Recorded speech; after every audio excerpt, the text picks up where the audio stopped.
and I would send each of you like $1.22.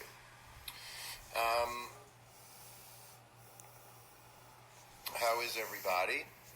Happy New Year. Yes, you can still say it all the way up until the 14th. That is a rule that I don't think I invented, but I definitely abide by. Happy New Year to everyone and all until the 14th. And then, just hello, how are you? Hey, Jensen, on a beach. What's that like, watching an Instagram Live for me? It's like I'm on vacation with you. I'm amazed, and I'm not sure if it's a trend this year or I just caught on to it. Amazed at the number of people who are vacationing well into the new year. I did play Dick Boak's party. Get to that in a second. Amazed at how many people are vacationing well into the first week of January and beyond. I personally find it encouraging. I think it's very fun. I like it. A lot of people can't go away on New Year's. I just came back from Reading, Pennsylvania, where I played a retirement concert for my dear friend Dick Boak. Kate, you must know Dick. Does Dick hook you up with Martin stuff? Really don't like seeing him retire because he's one of the greatest people I've ever met in my life. And probably one of the main reasons you haven't seen me. Yeah, John, there's no live. This isn't Amsterdam. One time I was at a sex show in Amsterdam. I really want to act it out, but then I just remembered that you guys are going to screenshot it. So I'm just going to give you the screenshots.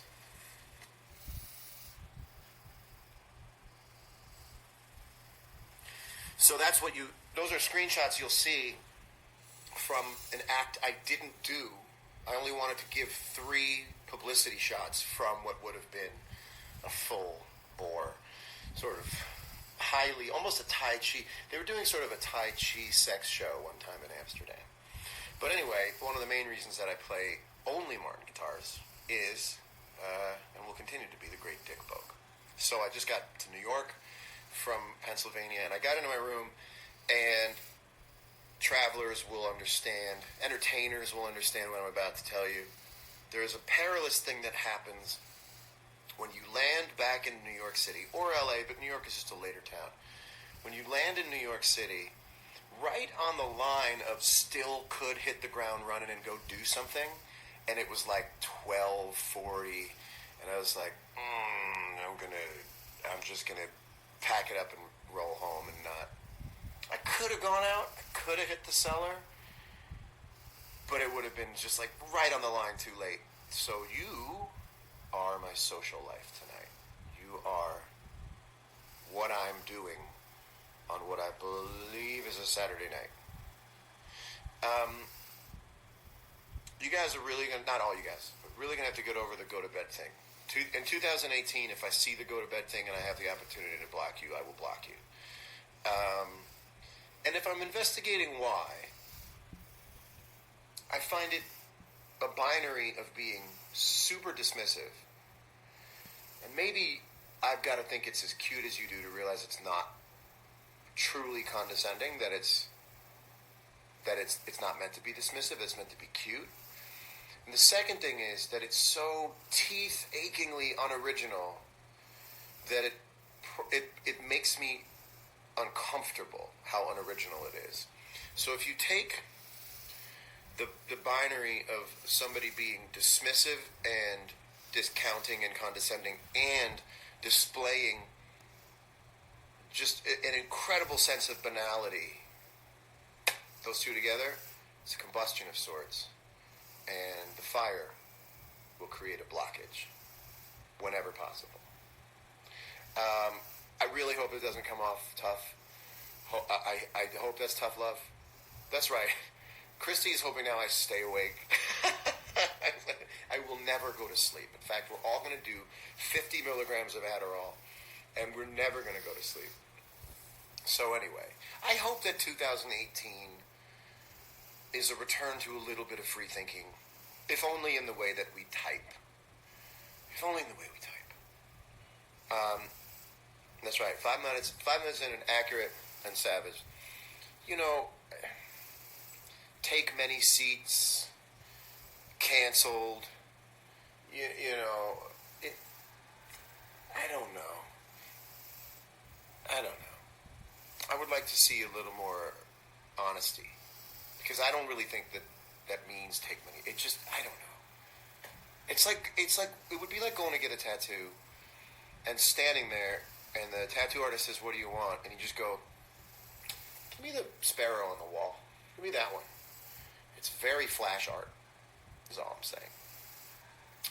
So anyway, yes, prose needs a revival. So what's going on? Let's go into the mailbag. What's happening tonight? A tattoo of an infinity sign. Yeah. A tattoo is already sort of an infinity sign if you think about it. My favorite thing was always watching these tattoo reality shows. And look, I've got plenty of coverage of tattoos, so I'm not ripping on anybody for having tattoos. But I always love the talking head pieces where they do an interview with someone who wants to get like a picture of their baby or something.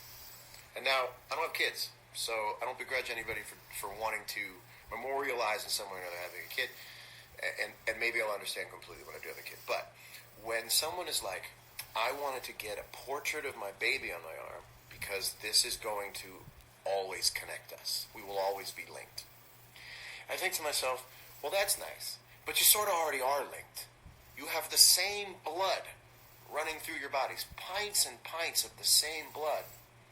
I don't think that a picture of your child on the top of your skin is going to connect you any deeper. However, I reserve the right for other people to do it because I have not had a child yet. But I would imagine that the very blood that runs through you is a keepsake of sorts. I don't know. I always got a laugh out of it when I watched it, though. Yeah, I'm going to get I want to get a picture of the child that I had that shares all of my DNA. Now, I don't want them as a baby, and I want the shading to be weird so they're gray, because I want to always be attached to my kid. I always got a laugh out of it. So let's see what else is going on. When am I getting a child? I like how you're talking about child like it's a Nintendo Switch. When will I be getting a child? Oh, I don't know, but I would say it's at least 9 or 10 months. We can start there. If I ordered one tonight, in the parlance of getting a child, if I placed my order for a child that I would get, I don't think that the child would arrive to customer service pickup because that's how it happens, right? I didn't really listen in class. All children are delivered to JCPenney customer pickup. Is that correct? So I would drive to my local JCPenney's, I would show my voucher, and I would claim the child that I got. I am 0% high. Anybody who knows me would know that I am 0% high. I'm in New York City. Mo, what's up? Danielle Official, put the child on layaway. I sort of do have a child on layaway, in the sense that I plan on having a child. I am making small payments on the future child by way of living my life accordingly, with the plan of meeting the right person, settling down, and having babies. You do not see me on the streets like you used to. And that's a conversation for my therapist, because I have, in some ways, emotionally become out of the single life, but I'm not out of the single life. So I'm going to, that's right, Jensen, emotional layaway. I might have to inspire a little more singleness in myself. Pretend that I was 34, even though I'm 40, and I just want to do the go home stuff. I go home, but I don't have a family. So I might have to, I wish I could take a shot that would make me younger. And then I realize that shot has whiskey in it. So I just haven't had a drink in a very long time. How much do you love it when you think your phone is plugged in, but it's not? Hold on. Seems to me that we're not in a plug. That's the problem with hotels, you know? We're not in... You'll plug into something, and it'll turn out to be one of those switches that's like on a lamp switch on the wall. So hold on a second. I'll be right back. And if it falls, it just falls. Let's see if that works. This is a real nasty delay of game. Hold on. Hold on a second. charging. We're charging. Let's take a look at the mailbag. What's going on? The new D45 is very cool. If I have the opportunity of change in my life, what do I think I will change? Oh, you know what I'd like to change is learning how not to freak out when I'm not working. Like, I only know how to work. I'm not very good at not working, and I'm trying to force myself not to work for just a portion of this year. It's not really going super well because I keep planning stuff. But I wish that I could fire myself and just be unemployed for like 3 months. Does that sound obnoxious to people who are looking for a job? Probably. But I can't consider anyone else's experience all the time when I'm talking about my own. But I've been working since I was 20 years old, and I would sure like to know what it's like to be unemployed. Even just mentally distance myself from a project or a plan. But I can't, you see? I got work ethic in my blood. Filthy or finesse? I don't know what finesse is. Filthy or finesse? They sound like great shampoos, by the way. When/how do you decide to start a new album? Great question, Shane. It's like someone else has like screen control of your computer and builds an untitled folder called Next Record. It's almost like I'm not even doing it. There just exists a new folder, and it starts having files in it. And the files are thoughts and ideas and what would it be like, and little sound samples and things like that. Yeah, when will I take a hiatus? I don't know. I mean, I would take a hiatus for baby time. No doubt about it. Here's the problem, though, and I'm all for it. Songs change when you have kids, and I know that it will. So the only upside of not having kids yet, because I really want to have kids, is that my songs aren't dad songs yet. And I know they're going to be. Like, I know that the miracle of childbirth is going to be such that my powers of observation, my songwriting skills are going to kick in. I'm going to be like, I got to write about this. The greatest songs in the world, if you take the 100 best songs in the world, a small, scant few of them are about being a father and having a child. Cat Stevens comes to mind, and that's it at this moment. But Cat Stevens would be on the list. Oh, that's awesome. Thank you for introducing me to Grateful Dead. You are friggin' welcome. And like any deadhead, you just pay it forward. Do I know my status in the history of music? I do not. That's for someone else to tell me, but I would like them to put a good word in for me, though. Hyper self-aware? Yes, I am. Tears in Heaven? Totally true. Totally true. Am I ovulating? Yes. I'm emotionally ovulating. Cats in the Cradle. That's what I meant. Thank you for the help. Well, this is an interesting question. Do you hate Latin America? I can handily answer this and say that no, I do not hate Latin America, and I hope that satisfies your question, though I have a feeling it doesn't. Hey, Ariel. How are you? What do I think of the young generation and their music right now? I think that by definition, any young generation's music is right on, because youth is right on. And no older person ever made a point worth making about about a new generation music and how it's not good. As if a 40-year-old is going to say, these young kids today aren't any good. And the young kids are going to turn around and go, oh, well, we'll make it exactly like you want. What do you want? We want to listen to more classic rock? So by definition, yes, pictures of text. I will. The next time, in fact, room service is coming. So when room service comes, I'm going to sign off. I'm going to eat really fast, and I will be back with trivia questions on my iPad, and we are going to play trivia. What was I saying towards the end of that? You guys know when you're screaming at the phone, but anyway. Oh, young pop music is always good because it's the truth. So, is it different than my generation? 100%. Not 100%, but it's very different. But I've never listened to it and said, this needs to change. I go, that's the new truth. And this is how you become a cool dad and a older artist who doesn't complain. Because I will never complain. I'll only complain about people who've already been great, who aren't making great records. That's worth complaining about. But, oh, I got baby fever, Ariel. I got it bad. I got baby fever bad. What am I going to name my kid? Well, I hate one of everybody who has a name. So I'm going to have to invent a name. No, I'm kidding. We'll figure that out. But by the way, nobody wants to hear a guy without kids dote on the idea of having kids. It's just too abstract. It's too abstract. Let's see who's out there in the world. Also, yeah, I can't let a room service guy be on Instagram. I think it's a little too Logan Paul for me. Jensen. We're not going to pull Jensen in. He's on vacation. Who is around? There's so many fun people watching. Oh, well. Any other fun questions? Any other fun conversations? Does anybody want to jump in? Or have we hit that part of the conversation where inevitably the momentum has slowed down? Also, iPhones are so bad when there's a plug-in.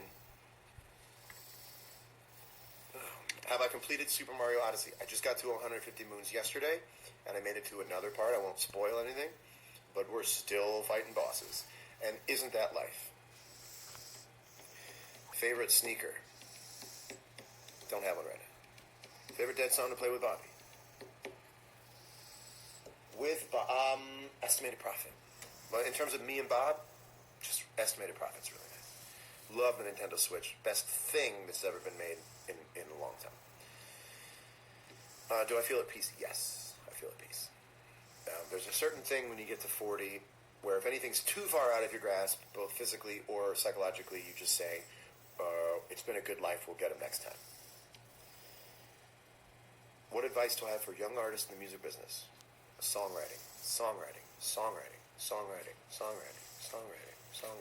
Work. Write. Scrap it. Write. Scrap it. Write. Oh, it's your first good one. Write. Not any good. Write. Oh, that's a good one. Write. Cover song. Learn from the cover song. Write another one. Oh, now they're getting good. Write another one. People are now asking you to play these ones when you go play open mic. Write another one. First record. Write another one. No good. Write another one. No good. Write another one. No good. Write another one. There we go again. And you just repeat. And you get to like 8 or 9 records and it's the same thing. And I'm going to go write my first shitty song very soon. Who's my favorite songwriter? Great question. I'm also going to try to tell you who I think the best songwriter is, because that would be my favorite songwriter. And the name I'm going to give you is who I believe the best songwriter is. And you're not going to be able to fight it. And you're not going to be able to find it controversial. The best songwriter, and my favorite songwriter, is Paul Simon. I won't entertain any other debate. You might say Bob Dylan, you might say Billy Joel, that's fine, and certainly both of those men can handle me saying that Paul Simon is the best. But Paul Simon is empirically the best songwriter. Sorry, best songwriter, Paul Simon. Does anybody else agree that it's Paul Simon? Can we get some Paul Simon love in here? Yeah. Pound for pound, he's the best songwriter. And my favorite songwriter. Yep. I mean, there's 50 great 60, 70 great Paul Simon songs. Something goes right. I'm the first to admit it. Something goes wrong. Something goes wrong. I'm the first to admit it. The first to admit it. And the last one to know. When something goes right, well, it's likely to lose me. It's apt to confuse me, 'cause it's such an unusual sight. Ooh, can't get used to something goes so right. Some people never say the words I love you. It's not their kind to be so right. Some people never say the words I love you, but like a child and longing to be told.